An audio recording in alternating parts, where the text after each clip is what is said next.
bantwana benkosi enkulu yakithi ebuhleni bamaNazaretha. Kuhle ukuba sibuye sikhumbuzane ngoba abanye bahamba bakhohlwe, abanye futhi gabazi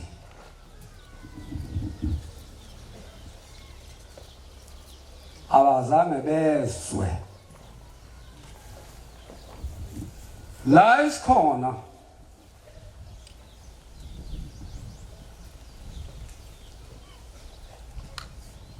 akekho umlawuli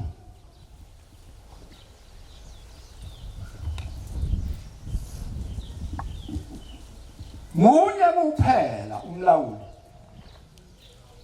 yilo phambili umuntu sisihlalo. Kodwa kithina sihlezi phansi nje kanje, hayi akekho umlawuli. Okwethu kuphela kunye ukuthi sikhumbuzane ukuthi uthini wathini la sikhona umthetho yala kakuhlangana ngamadoda athile isho njalo inkosi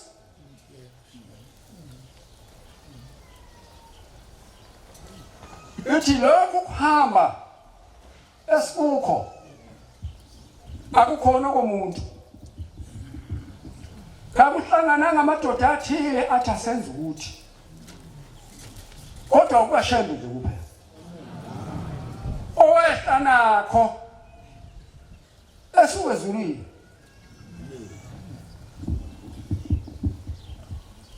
ayonithi nje ukudlula kule ndawo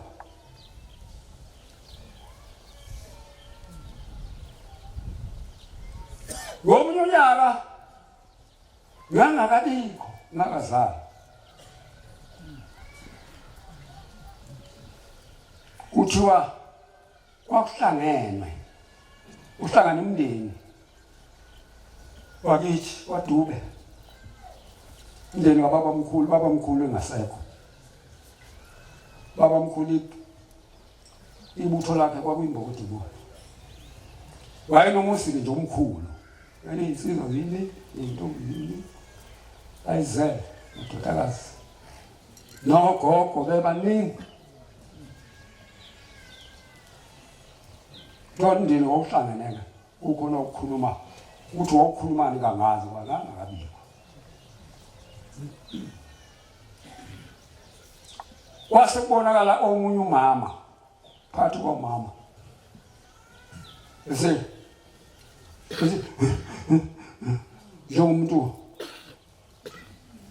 evuka idimoni engidimoni bathe besamangela ukuthi hawu kwaze kanjani uMasibanibani. Wase kuzwakala esekhuluma kodwa uma ekhuluma ukhuluma ngezwi lomuntu oyindoda. Uthi lo muntu oyindoda okhulumayo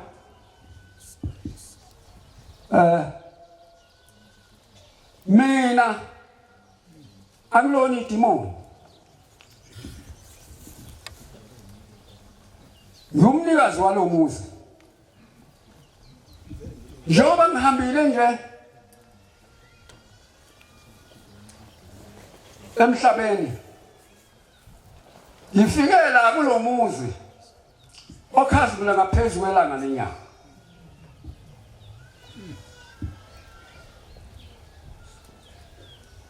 Kwathiwa lo muzi isango lakhona ushembe. Ubaba mkhulu wayengakaze ambone ushembe, wayengakafiki la endaweni yakithi ongoye lapha enkosini uMzimela. Kodwa khona uNazaretha kwase kukhona kodwa engakazambona ushembe. Kodwa uma uthe efika la kuyiwa khona ufike uyambona ushembe. Lo shembe ambonayo umshiye khona la emhlabeni kodwa yena umbona phi kwelizayo ukuthi kanti oshembe bangaki bahlalaphi uhlalaphi umuntu ona emhlabeni ubonwa umuntu osehambile emhlabeni ongazange mbone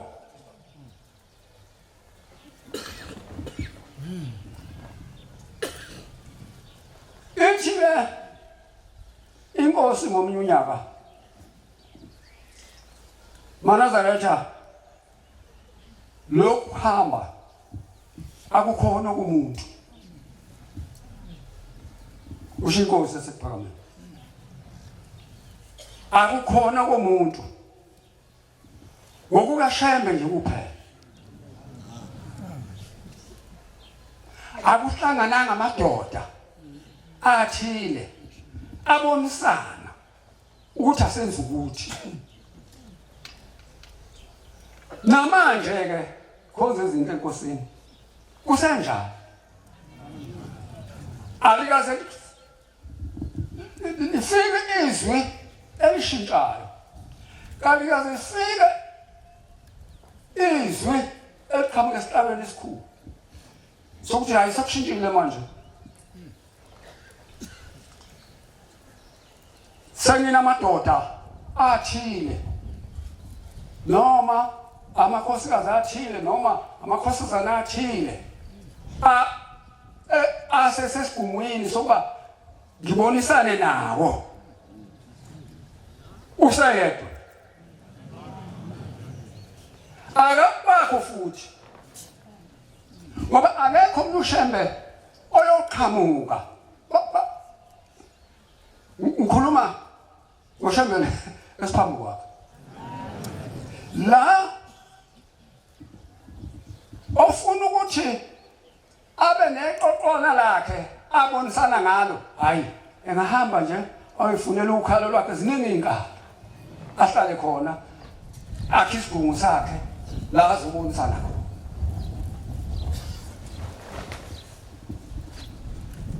isho njalo inkosi ithi akuhlangananga amadoda amaningi athi asenze ukuthi kodwa ushembe nje okwakhe nje kuphela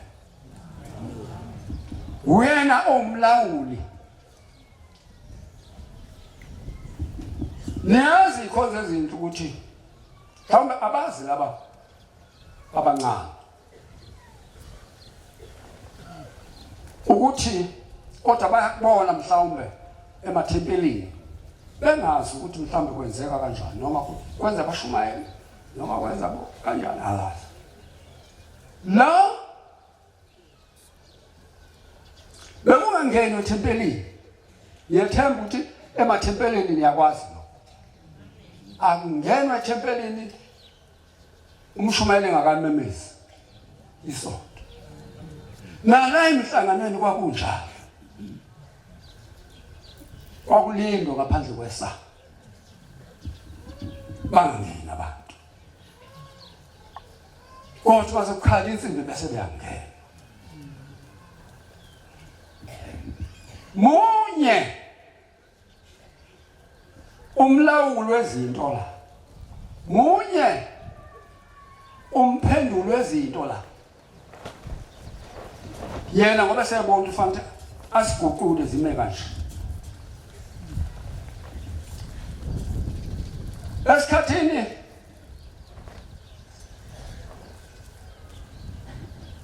sothimo sase selandile kakhulu ibandla kwakuthi uma kungenwa lapha ethempelini sokhala insimbi abantu bese befesile la emasangweni bayongena abashumayeli babe mala emasangweni bavimbela abantu bangangeni ethempelini ungakamenyezwa ngazi umshumayeli ngaleso sikhathi hayi kwathi mathi nje kuyamenyezwa hayi bawuthi mabengena lapha abantu bangena gijima kwakukhona isango lapha ebuhleni lezingane. Kwabonakala ukuthi nakulo bangena abantu kogcina kufa umuntu. Sasihamba singabashumayeli. Ngithi futhi ungomezulu wayesemshumayela leso sikhathi. Angasino wayesemfundisi, bamfundisi. Sawubika. Singabashumayeli. Awu, fundisi. Kuzofa abantu phela lapha. Yengane sokungenwa ngayo. Ngoba baningi phela abantu. Kathi befe iqhinge ngaphansi. Wasehamba umfundisi uMngomezulu angasithi wahamba nabanye befundisi. Wayibika lento othingweni. Lwaseluthi uthingo. Abangena abantu. Noma isonto lingakamenyezwa. Kodwa bangene bahlale bathule. Bangabanga umsindo. Uphuma umsindo manje.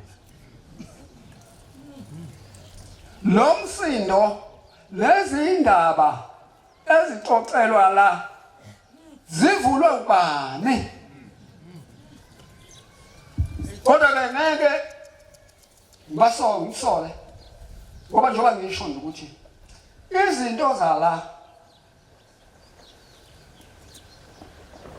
zilotshwe kumuntu nomuntu.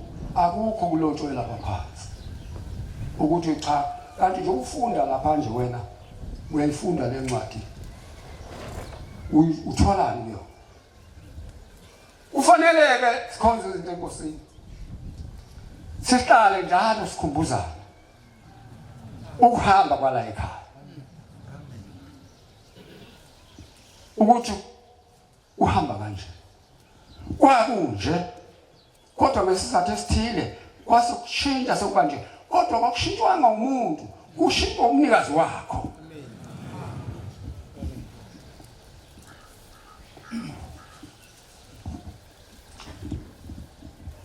Bakhonza abahle siyabonga inhlanda esibenayo ukuthola lo mhlanga. Nokukhumbula ikhonze izinhle ukuthi sekwekwaba neminyaka cishe iminyaka emibili umhlangano singabi nawo. Kodwa kwathi uma livuleka isango lomhlangano lavuleka la ekhaya.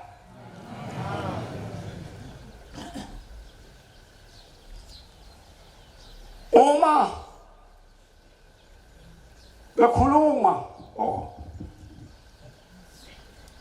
kwakhuluma inkosi ilanga lo muzi esikuwo imizi leli hlabela sihlabelela likhuluma ngemizi emibili phakame noJudi. Lo muzi waba isisekelo uShando wasiteka ngale efika phesha kothukela wase wena ukuthukela esezobeka lesisekelo la esekela umhlaba. Yingakho nje nengoma isho njalo izesekelo zimbili wasekelwa shemba wafika wasekela le ngaphesheya kothukela wawela futhi wazowasekela wasibeka lesi sisekelo. Lesi sikhathi uShembe efika la endaweni lezi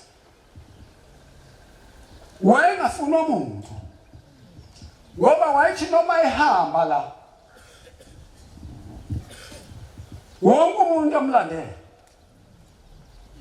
Uma kuyisonto bazophuma abantu emasontweni balandeleni umoya oyingcwele. Babengabizwa umuntu kodwa babebizwa umoya oyingcwele. nanku lo okhona phakathi kwethu namanje basenza abantu nayizolo lizela usho ethe noma inkosi singena endlini sithi phumula bafika hayi abagqoka ingubo emhlophe abangayigqoki ingubo emhlophe kodwa ngoba bayazi ukuthi isisekelo sazo zonke izinto ezenziwayo emhlabeni uyazi bezulu akukho umuntu cha akekho isho njalo izwi lithi lokuhamba uManazaretha akuhlangananga amadoda abonisana lapho kuhlangana khona amadoda ebonisana akuphumi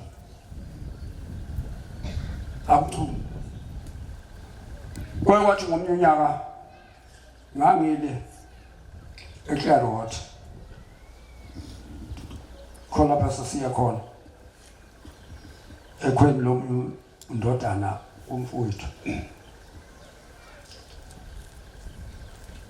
nasifika bekhona umshumayeli kodwa santo wangangacocwa lo muntu kodwa sisebenza nje umshumayeli uthi bekufike umvangeli la ethi sibofika ebuhleni siyophakamisa inkosi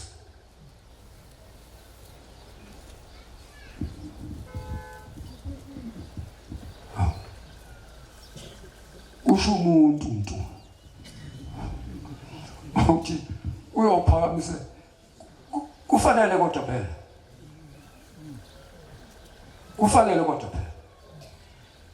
ngoba inkosi eyakhethwa yibo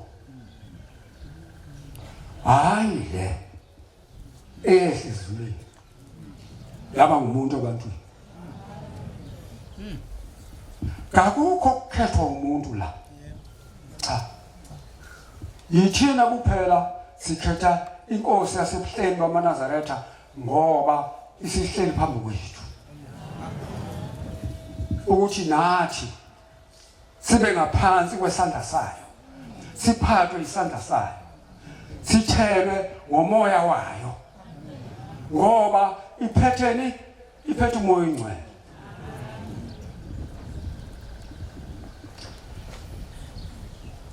zikhonze ezinhle sisekilisile ngomunye unyaka ukuthi kwampunyaka kodwa bawukhumbula abantu bazowazi hayi kilisile next December lutho unyazi uyavala umhlangano namhlanje ngoba kuyisotho khulu sesiyahamba sesiyebuhleni sesiyolungiselela sesiyolindela ukuya entabeni lathi kodwa zonke izintaba ziyafana kayikho intaba enomehluko kunenye intaba yeba nomehluko ngoba sekukhona umoya oyingcwele kuyo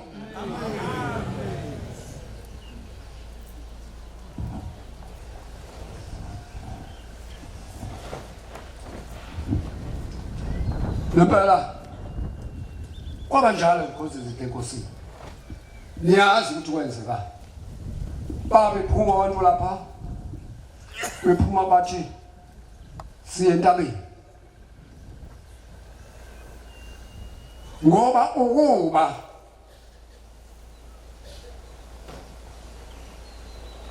la uShembe unababonisi abonisana nabo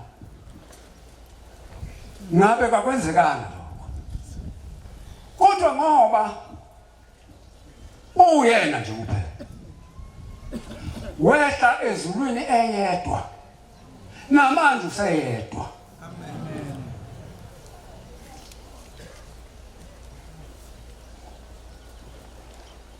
ithi inkosi sesolungisela ukuya entabeni, kodwa izintaba ziyafana zonke, iba nomehluko ngoba sekukhona umoya oyingcwele kuyo.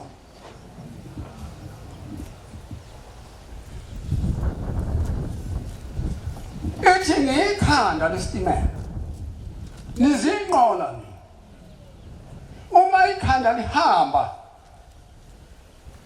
inqola zilandelani ikhanda lesitimela.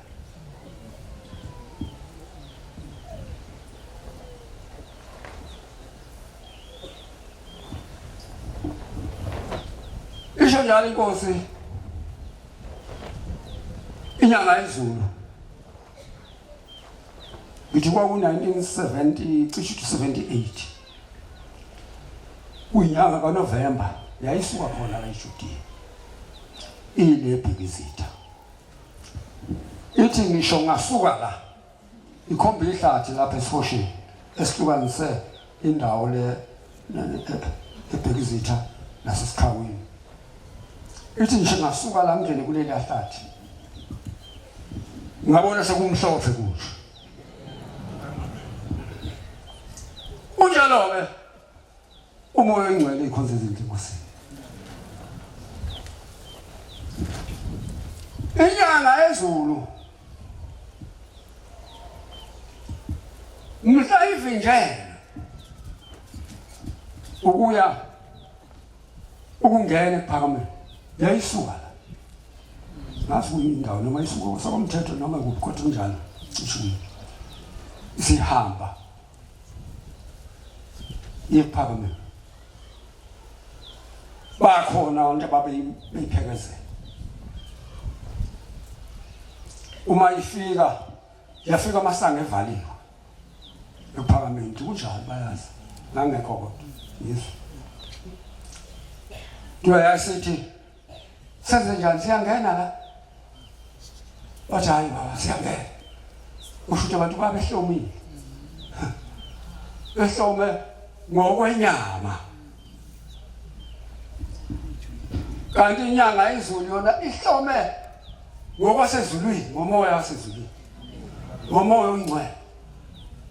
Uthi ke ngizongena la bafe laba bantu ngibephi mina ubephi uNazaretha.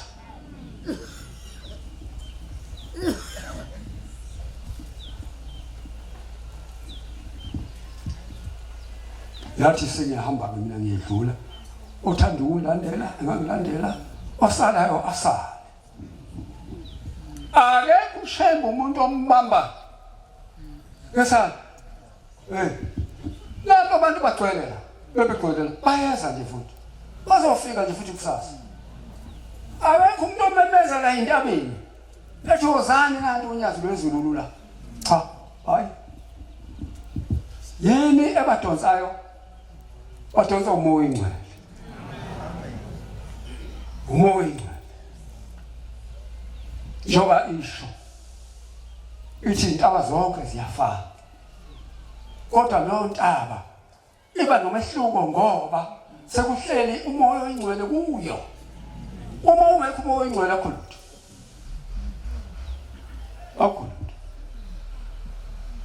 onke lamaqoqwana abahambe bewenza ngisho ungathatha uwahlanganise ngeke akhe lutho. Ngeke akhe ngisho nje abavangeli laba behlangene nabefundisi. Yike ngithule manje kwenzeke uthuke ubabona laba bantu mhlambe eindaweni ezithile uqotho laba bantu kanti kabazali yini bona ngoba thina ngaleso sikhathi mhlawumbe ngangineyingane ezithile futhi zisencane kodwa manje lezi izingane enginazo seyikhulile zaze zaba nezingane nazo nginazo la lezi izingane sabi sinazo ikhonze izinhle sinazo la sesiyayithuma la sezenza umsebenzi kaShebe khona la sokuyizona igijimayo ngoba thina hayi amadolo aseqinile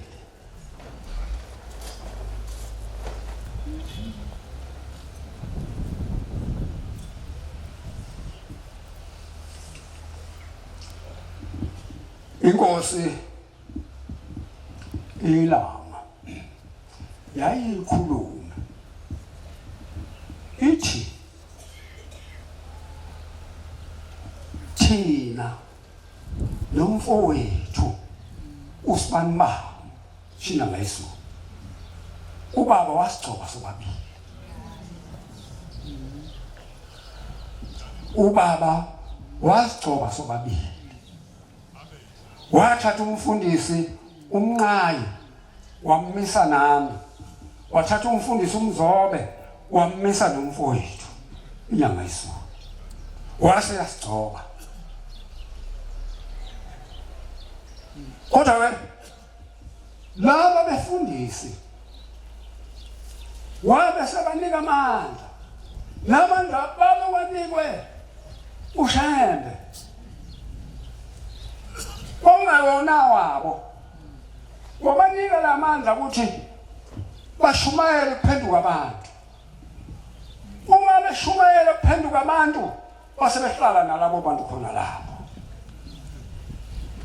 nalo wahlala nabo khona lapho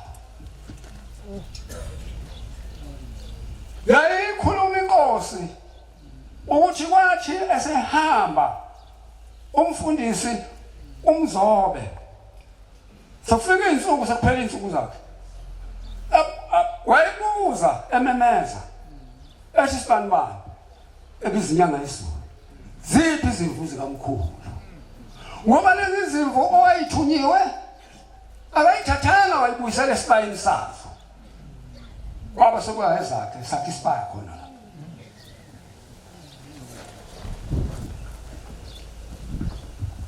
umfundisi uMadlala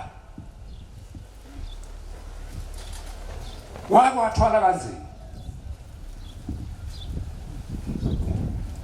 ngoba naye wayephendulekele lapho le umfundisi umncane lapho ephendule khona uma sekufika insuku zokuphela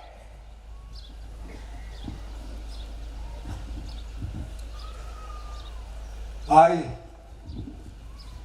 kwase kubuya ukuthi nanti ikhaya la likhona washo ukuthi ngaleso sikhathi kwakusenzima ngoba imoto zazingekho zokuhamba bengana imoto abantu kwasho ukuthi bathi bayifuna inkosi la ikhona ilanga balithola waze wahamba emhlabeni uma sehambile emhlabeni wabuya wasehlala kumfundisi uMadlala ngaleso sikhathi wayengakabi umfundisi cishe ukuthi wayeseyinhlalisuthi wagcina sengumshumayeli kodwa lo msebenzi uze wokusebenza esengumshumayeli ngoba wayembona ehleli kuye uMandlana wayenjengomuntu ogulayo ngokomoya ukuba mhlambe kwakuyi lezi ikhathi zanamhlanje kwakuthiwa wayeya kulabo abantu besethi uyethwasa bese benzela amagobongo benzela yonke into ezoba umphuphe ngathi kwenza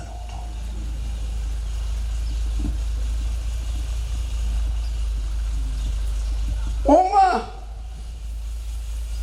ebika elangeni kwasho ukuthi yilo mfundisi owayekuyo wamphendulayo ufuna ukubuya esephakamile esesemoyeni wasebenza omkhulu umsebenzi uMandlala ehamba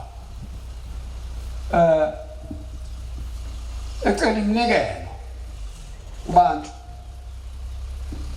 emabandleni emathempelini ukuba enze lo msebenzi ukolanda umfundisi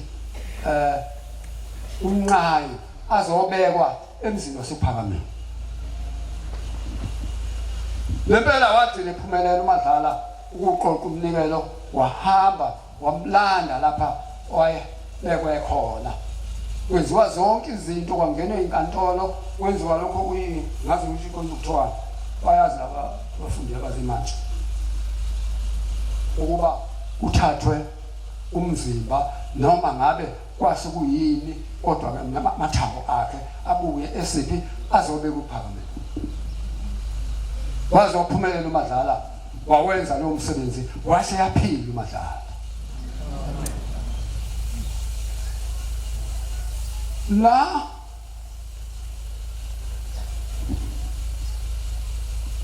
munye umlawuli munye umbonisi munye umenzi wezinto zonke unyazi wezulu.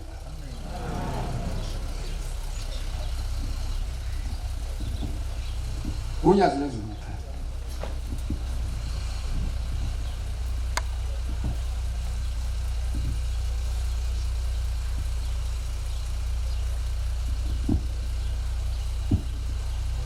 abantu bayadideka ngezinto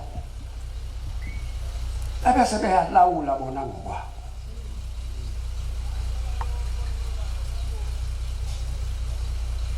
Ngonyaka ka-1970 to 75 konje ilanga lakho 76 ilanga lakho 76 ngonyaka ka-1975 kwakuDisemba. Inkosi ngaleso sikhathi ilanga laliseshowe lasekuqalile eshowe isikhathi eside idunguzeka. Kwathi ngelinye ilanga kwakunyanga kaDisemba 1975 kwase kufika ucingo yisePhakameni. Ngisebenza mina enkosini ilanga isitolo. Lafika ucingo lathi phuthuma masinyane inkosi yakufuna esho.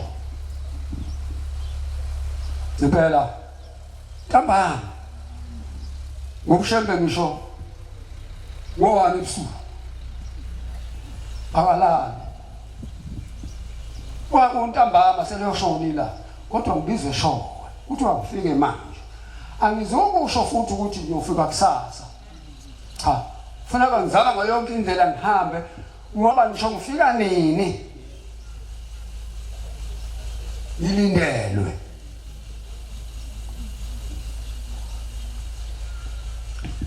Thatha imoto sahamba. Afike eshowe lapho ukuthi nje walala. Emzini wakhe lo oseshowe bawazi abaseshowe. Ngaphambi kwasesibhedlela.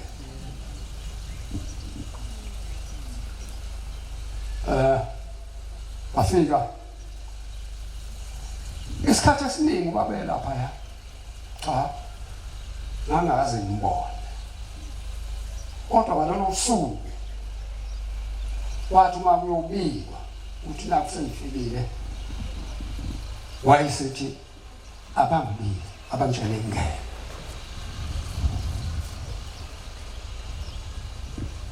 Ngase ngiyangena. Uma sengena wathi akubizwe umfundisi uMadlala. Wabiza umfundisi uMadlala wangena. Uma sengena umfundisi uMadlala wase yakhuluma. Ukhuluma ubhekise kubani? Kimi. Uthi wena mfana ngami impunga lesikhathi. Ishuthi ngangilapha ko40 something. Ungakabi times 2. Njengamanje.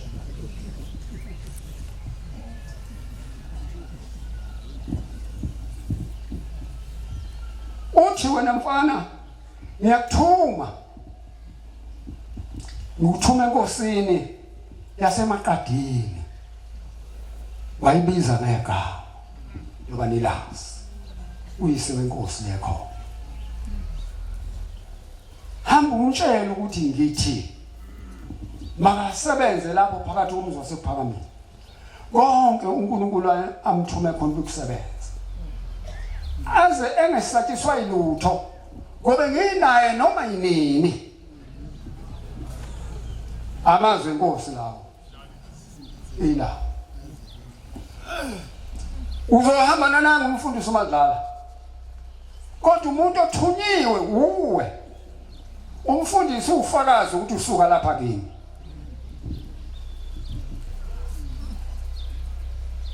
ngempela kwaphela kanjalo awukwazi futhi ukubuza ukuthi baba asebenzeni uzobuza ba sahamba safika salala ePhakameni savuka ekuseni sahamba sayembeka sakhuleka sangeniswa yangena inkosi lapho sesingena sikhona yasibingelela yabuza kumfundisi ukuthi baba umfundisi baba kunjani yasikhuluma ngoba yayazi ukuthi uyena olapha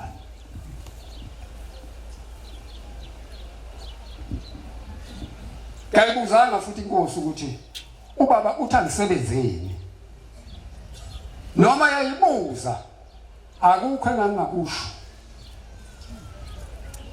ngakho bese ngiqamba amanga mase ngishizinto uthi uyokwenza ukuthi nokuthi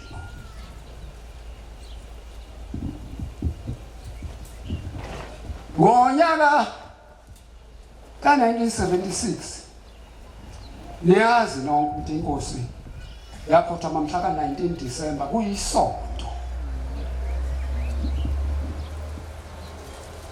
inkosi la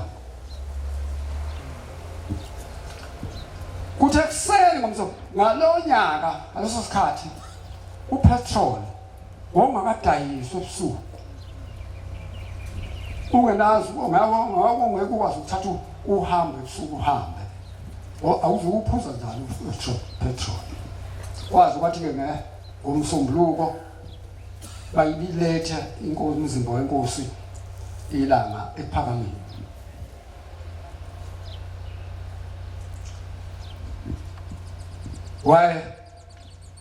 wayenemoto baba yayi-Land Rover yakhiwe inehlalo njengetekisi imoto nje wayenze nje yena uqobo lwakhe ufuna imoto nje yenzelwa yena bayisusa-ke ihlalo lezi badlala umatrasi bamlalisa lapha wafika ePhakameni wangena endlini yesonto endlini emhlophe yaziwa ngalokho indlu yakhe kwabo hayi-ke kwathiwa bazombona bambona sangena sambona uma ngiphuma lapho ngase ngifika mangithi ngiyala ngasesitimeni esibomvu bayazi abadala kwakhona indlu lapha esitimeni esibomvu ngafika inkosi ime lapho inkosi yaseMaqadini uyiseka le nkosi khona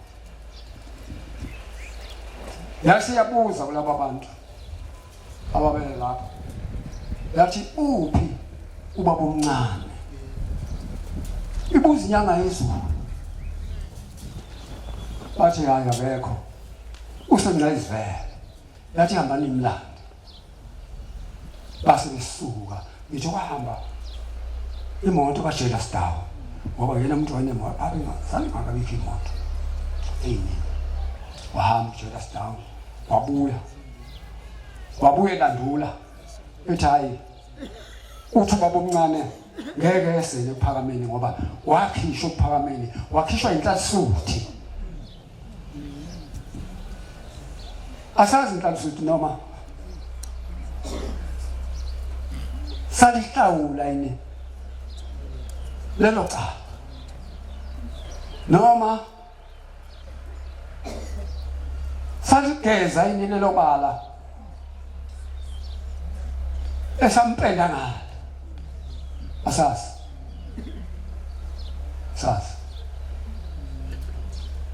ethi ke inkosi yaseMaqadini ngeke kwenziwe lutho la ubaba omncane engekho ufuna ubaba omncane la yayisihamba yona thatha imoto yakhuphuka yayingqalizivela yamthatha yabuya naye yamletha ePhakameni ababekhona ePhakameni bakhona ababesekho futhi nababona ngalolu suku ukuthi kwakunjani kwakuphithizela kunje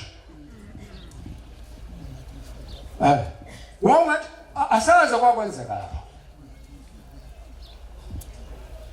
akazi kwakwenzeka lapha akekho umuntu wayengaba nesibindi sokulanda umuntu amfake lapho lo muntu okuyena kuthiwa umenzi wokubi kodwa ngoba wayengazenzeli wayethunywe izwi lasho futhi izwi lathi uyobe nginayo inkosi noma yini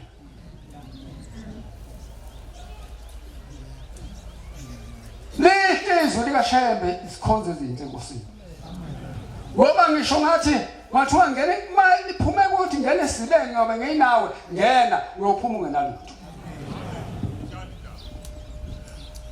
kodwa kungabikho kwakho okuhlakanipha ozenzela khona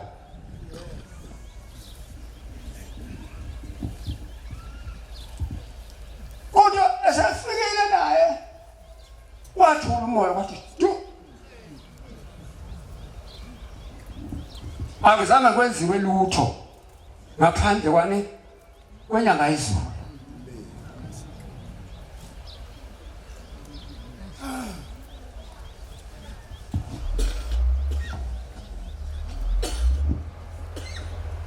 akuzange kwenziwe lutho ngomunye unyaka ikhonze ezinhle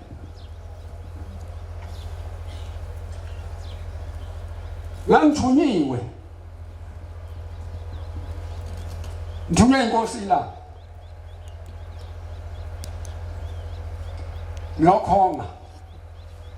ngikhonga la omunye wamadodana akho baba uma sefika lapho ke sekudinga ukuthi kuze umshado ngase ngihamba ngiye enkosini inkosi yayiphi lo mhlangano wasegospel kodwa kwasokuyisonto lokuba uvalwa umhlangano egospel ngafika ngabika baba abakwaduma bathi umshado basinika mhla zingukuthi enyangeni kaApril ithi inkosi ilanga isikhipha imali inginika ithi nansi imali uyohamba uyothenga ukudla unike uma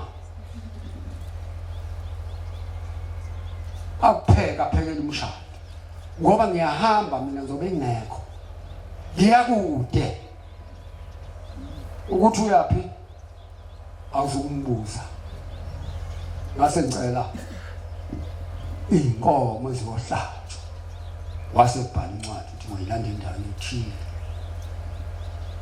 ngase ngicela umuntu oyoba ubaba phela ngoba nami ngizobe ngekho mina ngoba Dube angikwazi ukumela into yakwaShembe ngoba lokho kwasekwenziwa kwakwekhona kwesonto kwangokomndeni manje angisakwazi ukulawula lapho angisakwazi ukuba nezwi lapho Manazaretha singaboyifuni izinto singabongena ezintweni ongezene zethu ngoba ngoDube nje ngeke ngene sihlangene nje nomfundisi Gcwensa ngoba sihlanganiswe inkonzo uyangena ke lapho enkonzweni kodwa kwaGcwensa cha no Gcwensa kwaDube cha siyazana impela la kunjani kasizile la ukuzolawula munye umlawuli la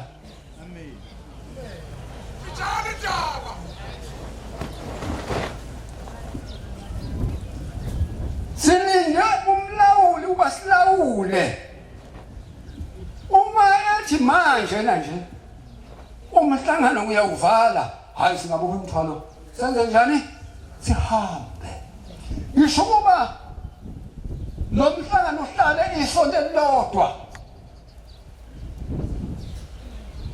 njoba sangena nje wangena umhlangano wawusingaki kulesta wasabatha kanye wayesethi ngalelo sabatha ngiyawuvala umhlangano akekho ongathi hayi baba awuvalwa kanje umhlangano ngoba ngowakhe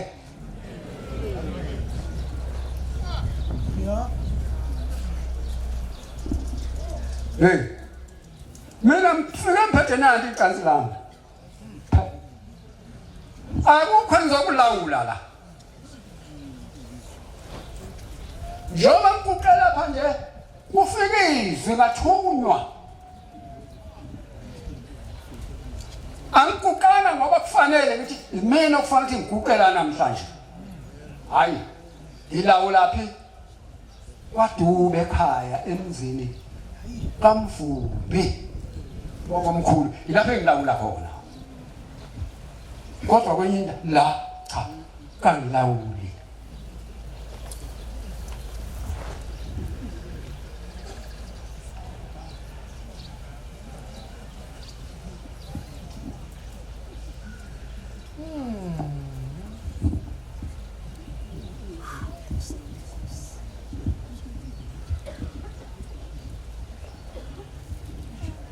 njengoba ke kwaqhubeka kanjalo wena uma uthunyiwe yenza okuthunyiweyo kayikho into eyenziwa inkosi yaseMaqadini yenza lokho ekuthunyiwe ngoba lathi izwi kuyo konke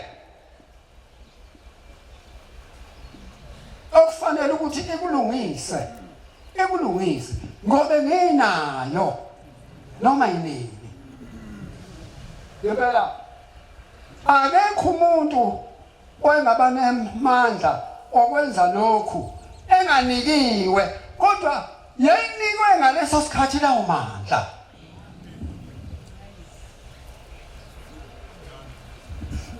yikho nje kwathi uma inyanga izulu ifika emzini nasephakameni ivinjelwa yasisuku yaphi Maqadini ngoba ileso sandla esazigunyaziwe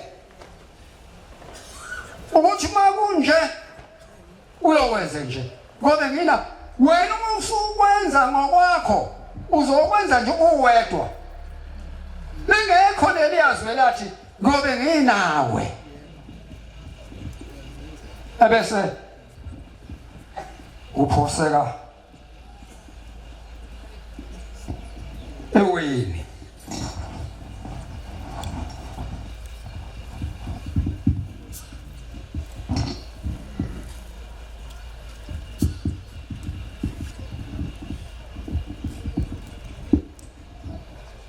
zikho izinhle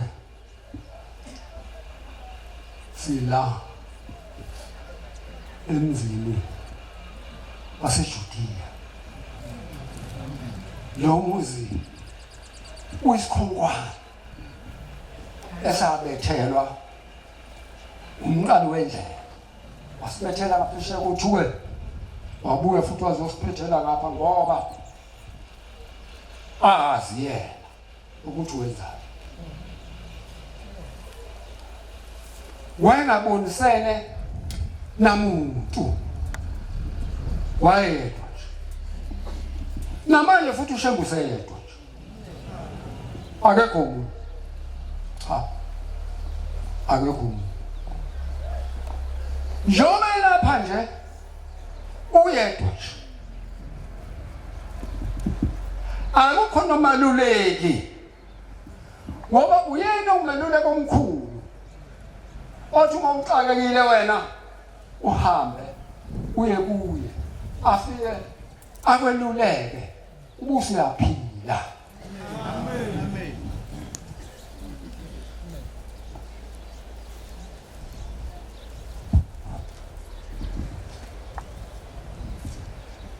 Lapha ya uma yithi baba angazi uba kumncane lapha ekumeleni yena emshadweni wendoda lana ekhaya uthi qha lowo angifuni ukumsondeza la ushila angifuni ukumsondeza la ngoba uma ngingamsondeza bazombulala akakushongo lokho okwakusho yithi inhlansuthi ukuthi kunjenje uye wathi bazombulala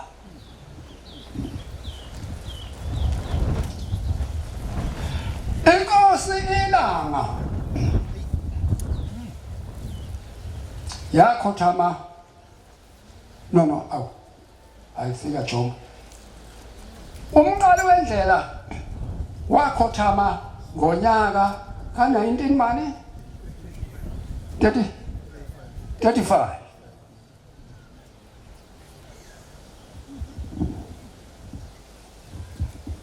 ilanga lahlala nini ngawo 1935 angithi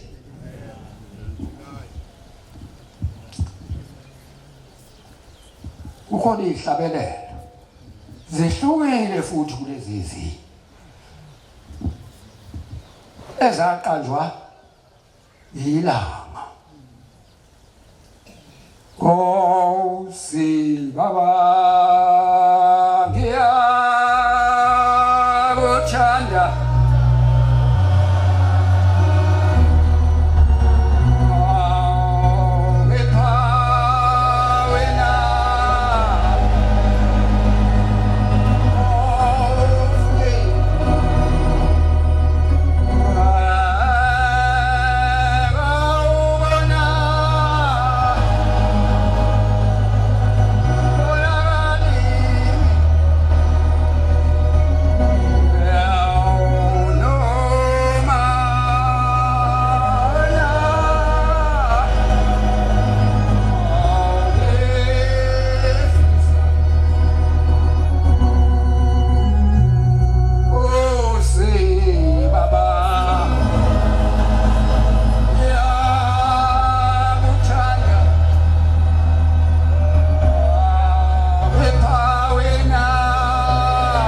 leli vesi nje lilodwa likhuluma ede konke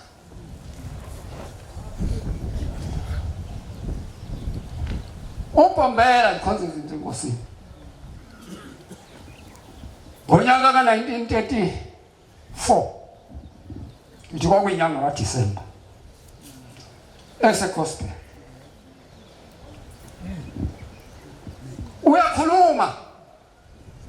ukhuluma ngesitabelelo nikaSibheko bantwana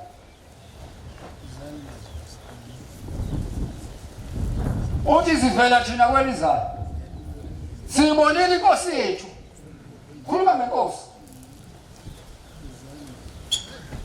yizani wemazulu siyibonile inkosi yethu kodwa ilanga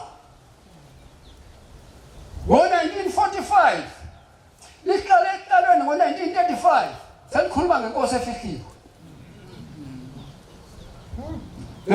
angazi ngoba ikhona ifundiswa la nabahlaziyi anibuka ngani lento le ncwadi ikhulumayo nihlaziye ngoba uyikho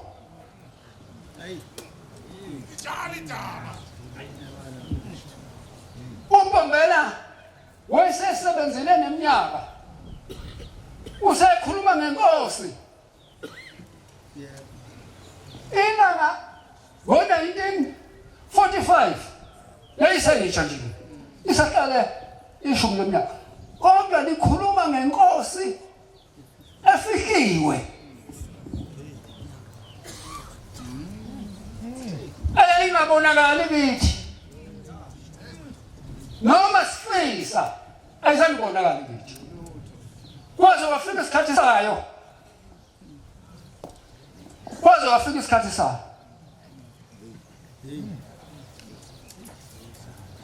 baduka abantu bathatha iy'thombe zabo bayithwaneka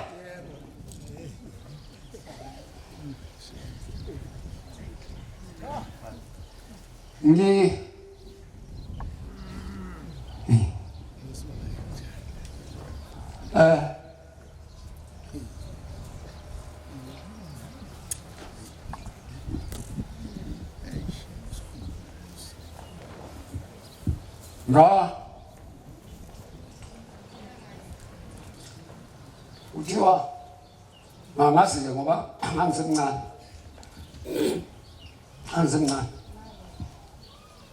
inkosi umqali wendlela esuka ePhakameni ngonyaka ka-1935 efike nelisiwe edlule ebhekele wathi esenelisiwe wathumela umuntu wathi hamba uyele ongoye vele wahleka endaweni yasongoye uyobiza unkosikazi wakwaDube esenengane leyo eyumsebenzi wezandla zami wahamba lowo muntu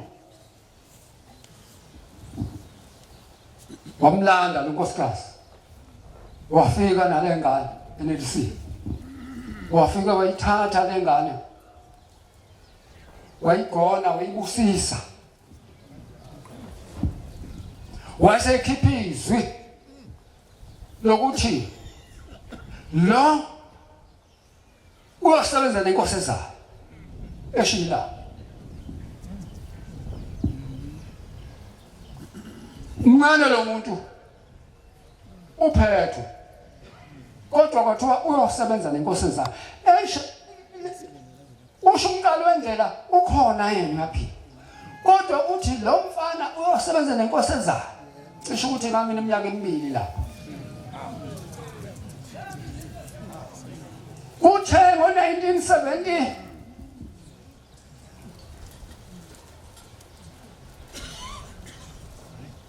ithi ngo-75 mababusisi inkosi ilanga yayisemkhayidini kwase kufika umuntu ekhaya sengikhululeke ngaleso sikhathi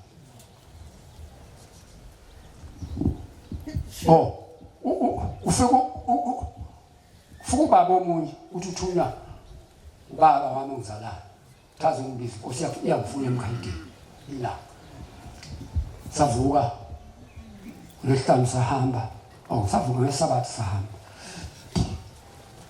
samkhayidini ngesonto ubaba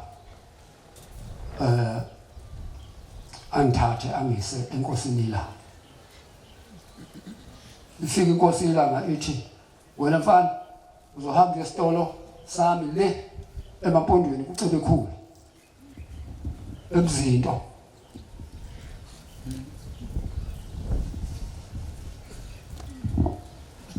kushila uBhombela uthi le ngane iyosebenza nenkosi ezayo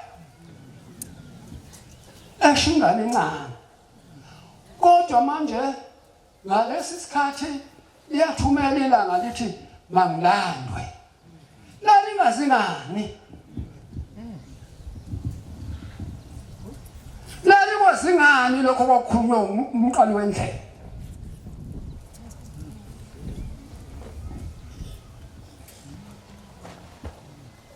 ushembe munye lo shembe sikhuluma ngayo lo shembe umenzi wezinto yilo ongumoya oyingcwele hayi lo oyinyama cha ngoba nangu lo ukhulumile esesenyameni kodwa lo usenza yona leyo nto eyakhulunywa ngubani yilowa ongasekho owayesesenyameni ngaleso sikhathi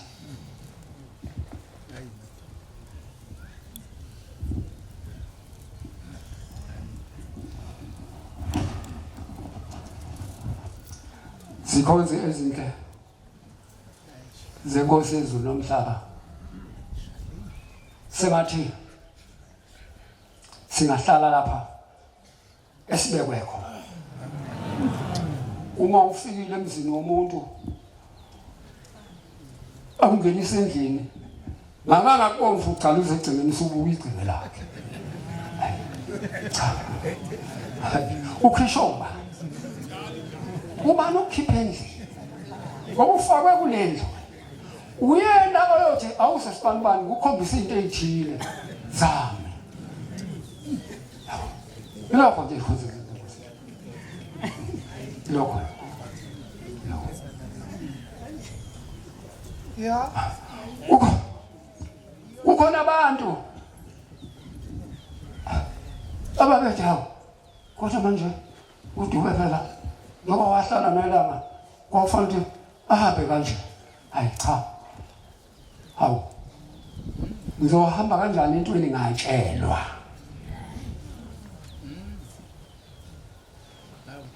ngizohamba kanjani ngoba ngatshelwa nanti iculo khonze izinhle liyakhuluma lithi Nkosi Baba ngiyakuthanda kepha ngifihliwe kodwa thina sithi nayi inkosi iseneshumi leminyaka ihlezi esihlalweni kodwa sikhuluma ngenkosi efihliwe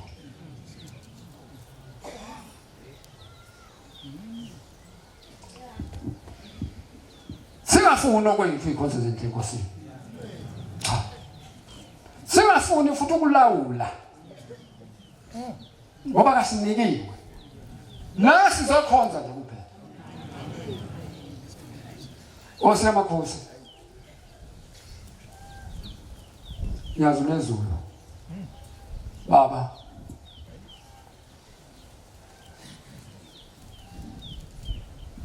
angazi thizo baba ngizobeka ngithini osezulu lomhlaba ngoba la ukhona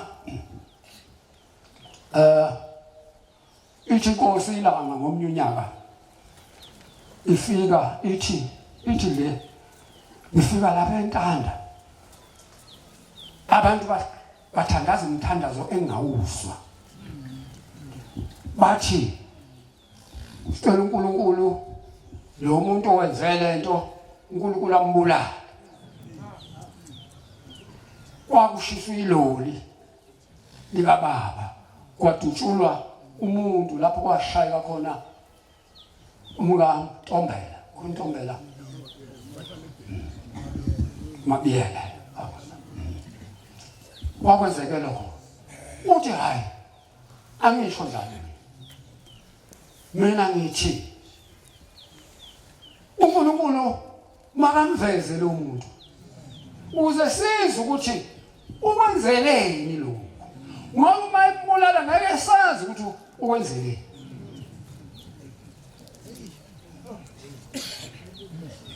Lempela kwahamba kwatholakala ukuthi lo muntu owenze lento la usenzile futhi le cishe ukuthi ngathi makohadini.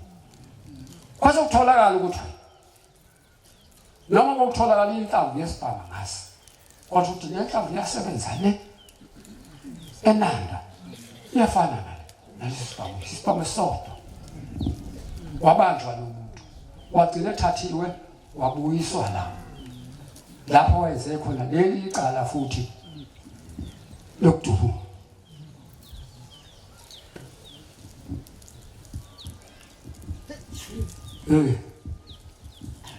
La khoze izinhle yazizula baba abantu bebethandaza umthandazo bathi awu kanti imvula liyona nini ukuthi ngena unyazi lapha bese linile hayi bese sithi hayi phuza imvula akuyiphuze nje imvula yakho ingaweli la wawona la wawona ukuthi hayi nansi imvula lethi eselidlula useyiphuzile uphuze imvula wayigcinela lesi sikhathi samanje seliyana manje. Ningamangala ukuthi lento njengoba niyibona nje kube izinsuku ngayibala kwakusetshenzwa la ubusuku nemini setshenzwa babeze bangixosha abafana laba basha batawu baba hamba uphumula usumdala ulokumela kungavumi bangisuke uthi asazi ukuthi sokwenze la asazi isabatha lomhlaka 8 lapho maqede salinda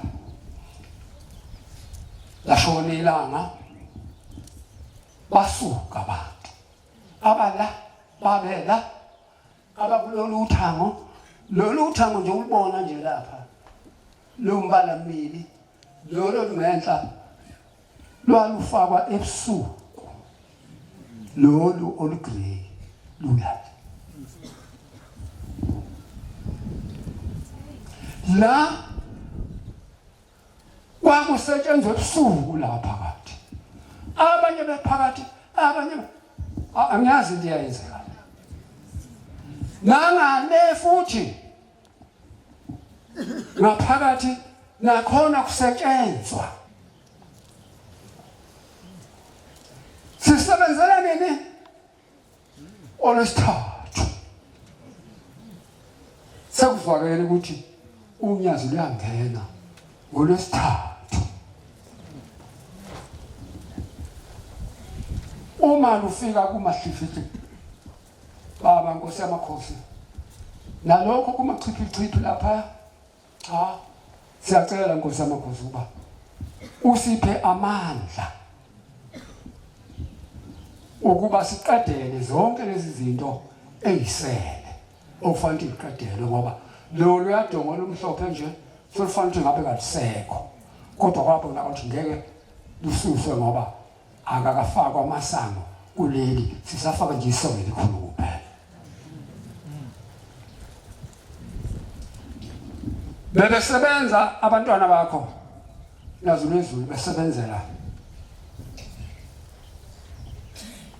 wena baba besebenzela inkosi yethu bekusetshenzwa la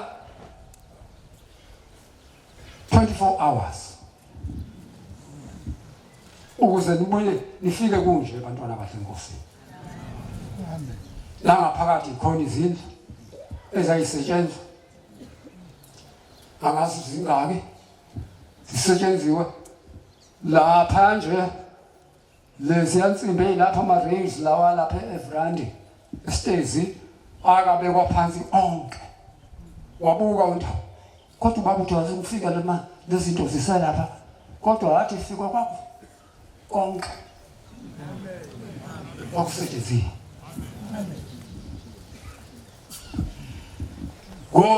ngelinye isabatha la ngangifikile khona la ngikhona la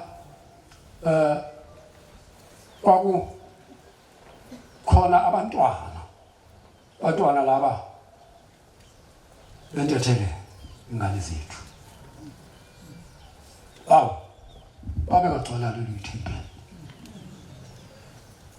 belethe uthando lwabo wena benkosi bonke abantwana bakho ebebesebenza la nebe benikele emathempelini ngeke ngiwabale ngeke ngiwasho kodwa wena Nkosi uyawazi ngoba kusho isandla sakho umuntu isandla somuntu esisho wena ke Nkosi yamakhosi owazi ukuthi uzobabelana laba bantwana bakho wena Nkosi owazi abakudingayo sengathi ke osenkulu yakithi ehleni kaMaNazaretha ungabakhumbula laba bantwana kukho konke ukuhamba kwabo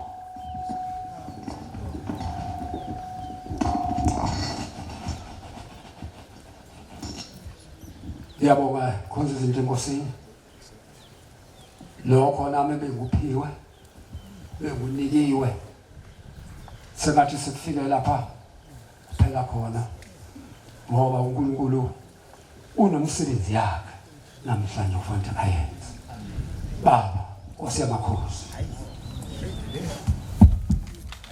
siyabonga amazwi amnandi sophiwe umfundisi wenkosi inkosi zimbusise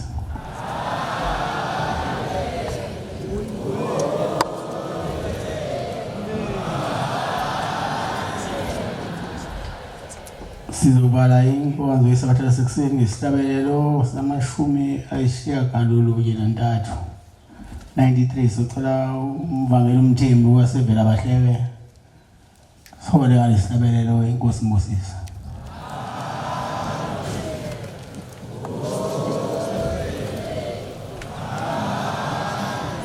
Nkosi busupanga bangcwele nguwe ombuwe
Asibonge.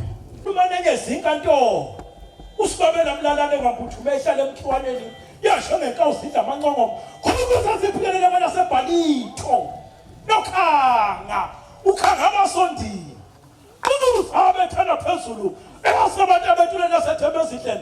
Kwathi yasethembe ezidleni bayibhula suka amaqhubu. Yayapophala nobukhomazini.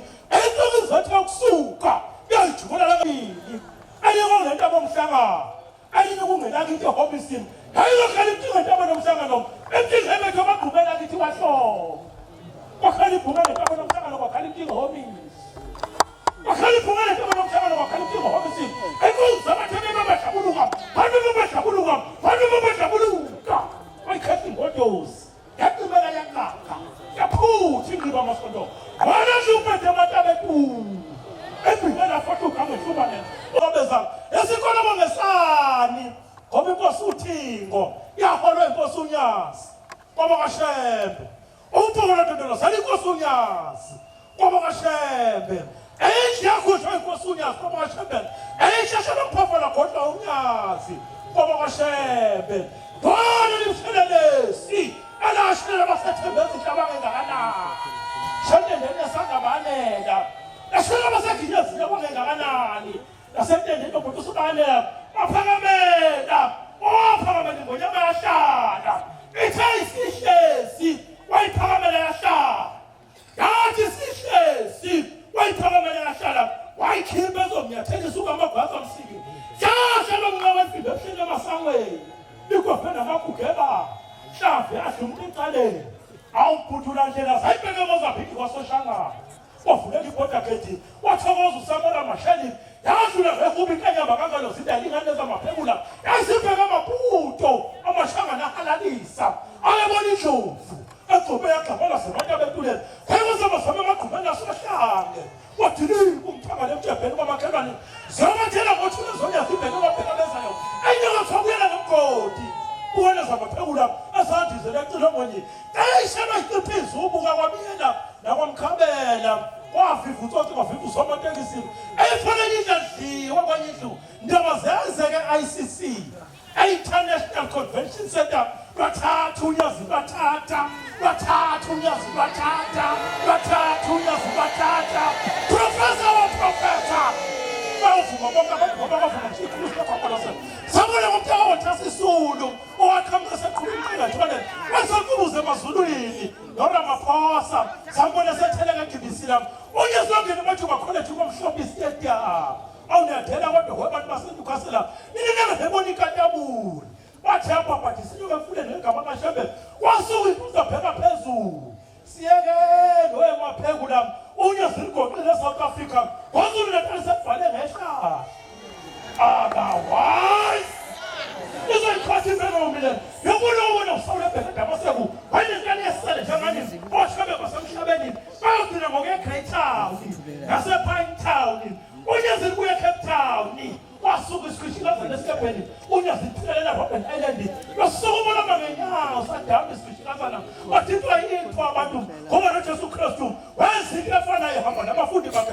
umkhululi wenkosi yakwambotha ematilongweni bathi unyazisohlanga neKhenani yaphuma ejele qonde eKhenani inkosi yakwambotho yasidela isikhondo sakona sakadingini kondize amahelicopter eKhenani wathethemba izihlabathi zamalulwane 26 no 27 sobe senyokeni inkosi inbusisi